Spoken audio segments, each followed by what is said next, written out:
Isa sa cast members ng bagong pelikula na Elevator ang aktor na si Paulo Avellino.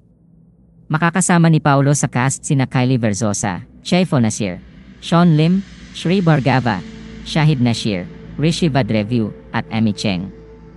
Sa nasabing pelikula, si Paulo ay gumanap bilang si Jared na isang OFW na nagtatrabaho sa isang hotel casino complex sa Singapore bilang isang elevator attendant. Ipalalabas ang pelikulang Elevator sa mga sinhan simula sa April 24, 2024. Nakapanayam ng entertainment press ang aktor sa media conference ng pelikulang Elevator.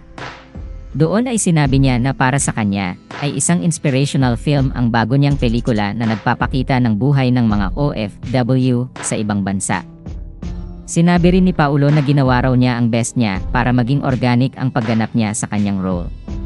Ayon sa kanya, gusto niyang mabigyan ng maayos na representation ang mga OFW na nagsusumikap magtrabaho sa ibang bansa kahit malayo sa kanilang mga mahal sa buhay.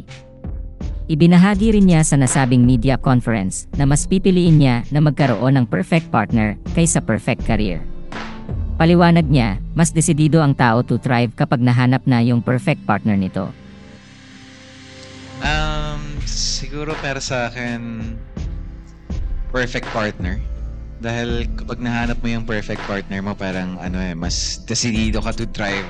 Parang everything in your career or whatever it is. I think perfect partner.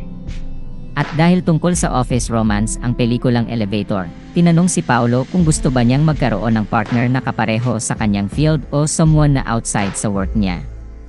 Ibinunyag naman ni Paulo na mas gusto niya na ang partner niya ay hindi mula sa same industry o hindi taga-showbiz.